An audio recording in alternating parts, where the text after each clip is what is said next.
कैसे हो विद्यार्थी मित्रों, सब मजे में ने? अच्छा, आज हम यूनिट नंबर 8 राजा का हिस्सा कहानी का मातृभाषा में अनुवाद का अभ्यास करेंगे।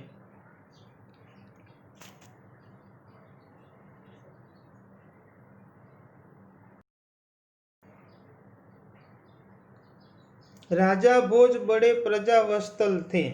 वे स्वयं राज्य में घूम घूम कर प्रजा की कठिनाइयों को देखा करते थे और उन्हें यथासंभव दूर किया करते थे। एक दिन राजा अपनी रानी के साथ रथ पर सवार होकर राज्य का भ्रमण कर रहे थे। राजा भोज घना ज प्रजाप्रेमी राजा હતા। તેઓ પોતાના રાજ્યમાં ફરી ફરીને રૈયતની મુશ્કેલીઓ જાણતા અને તેમને દૂર કરતા હતા। એક દિવસ રાજા તેની રાણી સાથે રથમાં બેસીને राजधानी से बहुत ते राजधानी थी घना दूर निकल गया। उन्होंने देखा कि एक खेत में एक किसान हेल जोत रहा है, मगर उसके हल में एक ही बैल है। दूसरे बैल के स्थान पर उसकी पत्नी हल खींच रही है। તેમણે જોયું કે એક ખેતરમાં ખેડૂત હળ ચલાવી રહ્યો હતો, પરંતુ તેના હળમાં એક જ બળદ હતો। બીજા બળદની જગ્યાએ તેની પત્ની હળ ખેંચતી હતી। राजा भोज ने रथ को रोका और किसान के पास जाकर कहा, भले आदमी तुम यह क्या अत्याचार कर रहे हो? भला कहीं स्त्री को भी हल में जोता जाता है? राजा भोजे रथ रोक्यो અને ખેડૂત પાસે જઈને કહ્યું, ભલા માણસ, તું આ કેવો અત્યાચાર કરી રહ્યો છે? હળમાં સ્ત્રીને જોતરાતી હશે?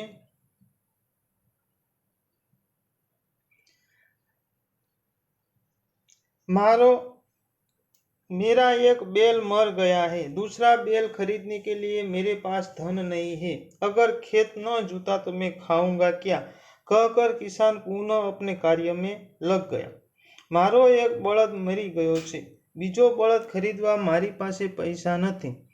जो खेतरने खेडू नहीं तो हूँ खाऊं छू, कहीने खेडूत फरीथी पोताना काममां लागी गयो। उसे क्या पता था कि उससे बात करने वाला कौन है? तेने क्या खबर थी कि तेनी साथे बात करनारो कौन छे? राजा ने कहा, अरे भाई जरा सुनो तो। राजाए कहा, अरे भाई जरा सांभळो तो। जो कहना है मेरे साथ चलते चलते कहो, मेरा काम क्यों रोकते हो? किसान ने कहा, जे कहेवुं होय ते मारी साथे चालता चालता कहो, मारू काम केम अटकावो छो? खेडूते कह्युं।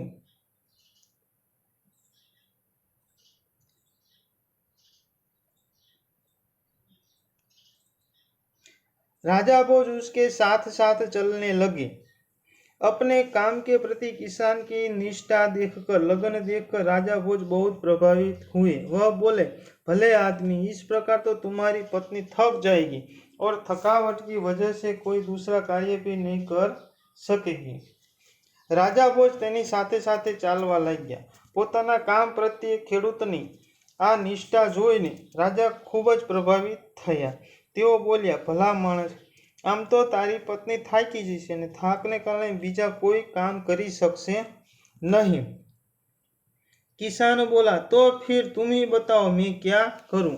तो खेडूत बोल्या, तो पछी तमे ज कहो हूँ शुं करूं?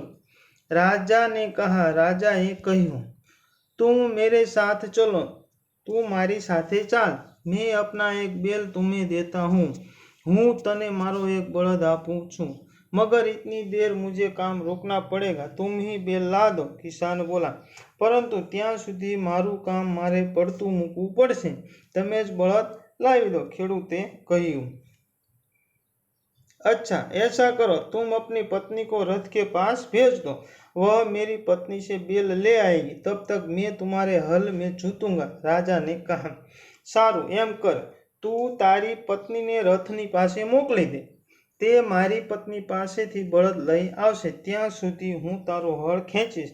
राजाए कह्युं। किसान इस बात पर राजी हो गया। राजा भोज हल में जूत गए और किसान की पत्नी रथ के पास चली गई। उसने रानी को सारी बात बता दी। खेडूत आ वातथी राजी थई गयो। राजा भोज हळमां जोतराय અને ખેડૂતની પત્ની रथ पासे गई અને તેને રાણીને બધી વાત કરી। रानी ने पूरी बात सुनकर, तुम्हारा बैल तो कमजोर होगा, वह हमारे बैल का साथ नहीं दे सकेगा, इसलिए तुम दोनों ही बैल लाओ। किसान की पत्नी दोनों बैल लेकर खेत पर पहुंची। किसान बहुत प्रसन्न हुआ। राजा भोज ने कहा, अगर कभी कोई दिक्कत हो तो मेरे पास आना। कहकर राजा भोज ने उसे अपना परिचय दिया तो किसान बहुत शर्मिंदा हुआ।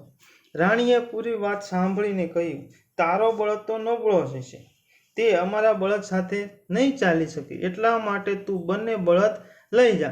ખેડૂતની પત્ની બંને બળદ લઈને ખેતરે પાછી આવી। ખેડૂત ખૂબ ખુશ થયો। રાજા ભોજે કહ્યું, જો કોઈ મુશ્કેલી આવે તો મારી પાસે આવજે। આમ કહી રાજા ભોજે તેને પોતાનો પરિચય આપ્યો। ત્યારે તે ખેડૂત ખૂબ જ શરમાઈ ગયો।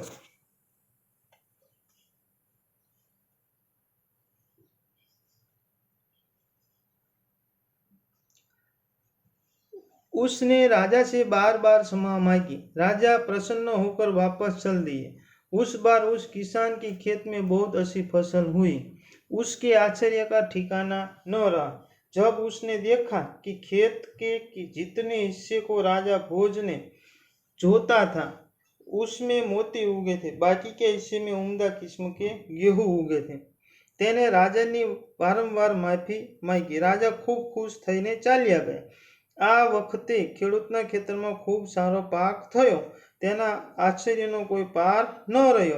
તેને જોયું કે ખેતરનો જેટલો ભાગ રાજા ભોજ દ્વારા ખેડાયો હતો તેમાં મોતી ઉગ્યા હતા અને બાકીના ભાગમાં ખૂબ સારા ઘઉં ઉગ્યા હતા।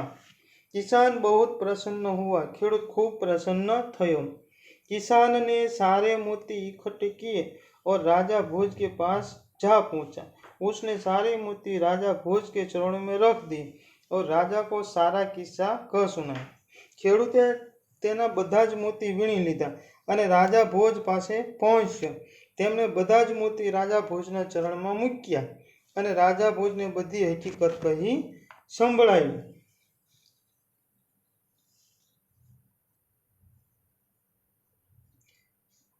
राजा ने कहा, ये मोती तुम्हारे खेत में उगे हैं, इन पर तुम्हारा हक है, इन्हें तुम ही अपने अधिकार में रखो। राजाए કહ્યું, આ મોતી તારા ખેતરમાં ઉત્પન્ન થયા છે, આના ઉપર તારો હક છે, એ તારી પાસે જ રાખ। नहीं महाराज, यह आपके परिश्रम का प्रताप है, इसलिए मैं इन्हें नहीं ले जाऊंगा। मेरी प्रार्थना है कि आप इन्हें राजकोष में जमा कर ले और गरीबों की भलाई के लिए ही काम में ले ले। किसान ने प्रार्थना की, नहीं महाराज, આ તમારી મહેનતનું ફળ છે એટલે હું નહીં લઉં। મારી વિનંતી છે કે તમે તેને રાજકોષમાં જમા કરો અને ગરીબોની ભલાઈના કામમાં વાપરજો। ખેડૂતે પ્રાર્થના કરી। किसान की बात सुनकर राजा बहुत प्रसन्न हुए और उन्होंने मोती स्वीकार कर लिए। राजा ખેડૂતની વાત સાંભળીને ખૂબ જ ખુશ થયા અને તેમને મોતીનો સ્વીકાર કર્યો।